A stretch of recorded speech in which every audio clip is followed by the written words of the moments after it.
M0FXB, welcome to my videos on the XIEGU X6100. If you find these useful, please like and subscribe to my channel. 7.3, all the best. M0FXB, welcome to my channel. Just an observation here really. The XIEGU X6100 arrives tomorrow, so I'm just looking at the manual and looking at videos of the radio.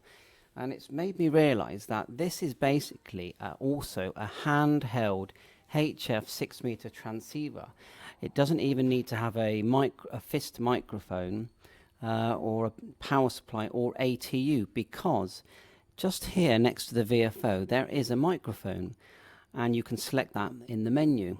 Then there's a top button here. Now it's here. I've got an overview here. See here it says PTT. Now just this one here, it's quite small, but it says PTT, so it would be about here. So you can PTT, talk into the hole here, and you can hold this thing, and it's actually not really that big. So effectively you've got a HF 6-meter transceiver with a built-in ATU. Now that just, to me, makes it very, very portable. You can put a wire in your, literally put a wire in your pocket, and off you go. Yeah, it's only 5 watts if you just use the battery, which is quite a good battery. But yeah, you could take a little 12-volt battery with you to get your 10 watts. But anyway, that's not the important thing. So to me, I can't think of any other HF 6-meter transceiver with an ATU, SDR, and color screen all in your hand. So I think that's fantastic, and just thought I'd point it out. And soon we'll have Wi-Fi and Bluetooth as well, and there's so many more possibilities with this device. So I think myself, for what they're selling at, there's a lot of experimentation going on here, and also you can actually change, and I don't know how to myself, but look at some YouTube videos. You can actually change the sort of programming software. I think it's Linux and Raspberry Pi based, I think, and it can be changed. And the device has been routed. 7.3, all the best. Please like and subscribe my channel, and catch you on air soon. 7.3. M0FXB, welcome to my channel. We're just going to whip through the manual on the XIEGU X6100. So it's a shortwave transceiver SDR. Has a powerful baseband RF unit, dual channel structure. I know you have A and B band, I've seen that. RF front end unit. The whole device integrates rich and varied operation desktop like. So it's HF 50, 5 watts and 10 watts with the DC connected. 4 high, is that 4-inch? High resolution color screen. Large battery, built-in tuner, which is a big one, integrated standing wave scanner, so check your SWR, integrated modem, built-in Bluetooth and one, and it does say here for keyboard, audio and mouse operation. So at the moment I can't see that can be used for remote control, but I'm not sure. USB line control and standard high stability TCXO internal clock, and then obviously recommends reading the manual and all the warnings and safety precautions that we all know about. So there's the front panel. You can see that there is no touchscreen. It's all button operated, a bit like the older, I would say, the older Icom radios before they had touchscreen, the way it sort of looks to me. So no point going for every button, but you can see here in the description, sorry, just go up a bit, you've got the obvious front panel, volume, VFO, selections here along the bottom, sort of I would say subsections probably, and that's your main sections here. I mean, the radio's coming tomorrow, so I'll be able to go through it all anyway. Lock button, VFL squelch, app button, that brings up the functions.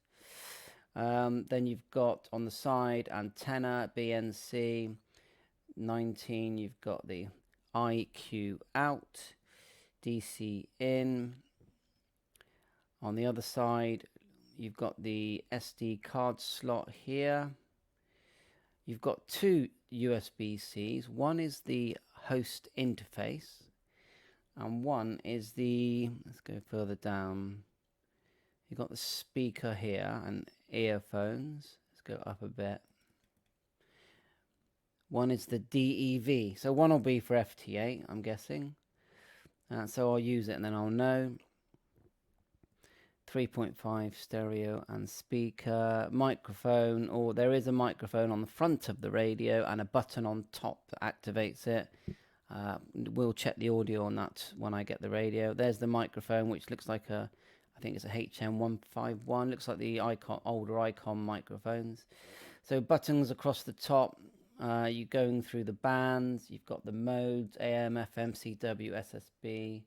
There's your little PTT. Hold the button down here for ATU, AGC, VFO memory, FST. I'm not sure what FST, can't remember what FST means. A and B band.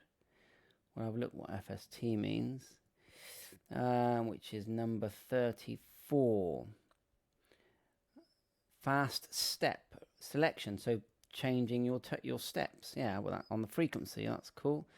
Yeah, I'm sure this microphone, because I've used these type microphones before, and they do control a lot of what is on the radio. And you can see here, lock, transmit, frequency, hand microphone, figure, keyboard area, filter selection. So yeah, I'm interested to see the filters. Working mode, host, function, F2, VFO memory, XFC, which is like your input button. If it says that's more of an on VHF, UHF, isn't it? I don't know. Anyway, tuner button on there. You can start the tuner, go into memory mode. Some details on the wiring, configuration of plugs and microphone connectors. The paddle. I haven't got a paddle, but I'm sure you can use the mic if you have to. Power source, 12 volt DC, and it does say there's a tolerance there. Needs to be 3.5 amp charging. So when it's fully charged, when the green light is full and the red flashing is battery failure. Ooh. Anyway, so yeah, there's been some firmware updates on the charging light. For the charging adapter can only charge the X6100 and cannot be used for transmitting, as there is a risk of damaging the device. So, oh, that's interesting. So that little charging adapter just charges the battery. If you want to get the 10 volts, it looks like you just have to put a 12 volt, proper 12 volt power supply with good amps. I'm going to use my motorcycle battery. There's your screen out. It looks a lot better in color, of course. VFL knob, So basic operation, on off, adjust the volume, operating frequency bands. Actually, that's an interesting one. Yeah, all the usual. HF to 6 meters covers it all there. Set the operating frequency, VFO knob. You can press buttons and type in a frequency. Preamp, so there is a preamplifier at the top there, ATT button. AGC, important for FT8. Transmitting SSB, using the paddle, using the PTT of the radio. I think in the menu you can select the inner microphone or the outer microphone. Multifunction knob, which is sort of what they've got in the 705, isn't it? I'm guessing that you can push that knob, can you? If it says multifunction. We'll find out when we get the radio tomorrow. Typing in the frequencies. Yeah, this is like the sort of sub menus. I've seen the videos of the sub menu that you get. So you select, I think, on the left, and then these are the sub menus that you can scroll through using the turning knob. I suppose it's the multifunction knob. Select all these different items here. So have a good read. Oh, there's a firmware section there, which we're going to have to do, because I've got a feeling there's going to be quite a few firmware updates in the next 6 months, and then it should settle down. modem interface. Now is that your basically your sound card, or not? APP function. Again, read it properly and learn. So I'll just put the link in. I just thought I'd zip through it. SWR scan looks fun. I always wanted an SWR scan. I know I've got one. Automatic calls. I know it does voice recording, and you can send out, and it does decode. Definitely decodes CW, and I'm guessing it decodes some other things as well. So that's fun. Just having it connected to a good long wire and just sitting there listening while it decodes. Yeah, I need to get the settings right so you can actually. But that's trial and error. Other people will do that. There's your bandwidth filter, which looks very similar to the way they do it with 705 type radios. So yeah, looking forward to playing with that. So I think it's a fantastic little gadget. Of course, it's not an ICOM 705. It's less than half the price. But I do think that it's well worth what they're charging, and what they need to get the bugs out, get the Wi-Fi, Bluetooth working, and any other little bugs. And users need to learn the best way to sort of drive this X6100. So yeah, look forward to chatting to you on HF 6 meters using the XIEGU X6100. Let's get out there in the open and do some portable 10-watt operation. And like I said, I've got myself a little motorcycle battery which will work great. 7.3, all the best.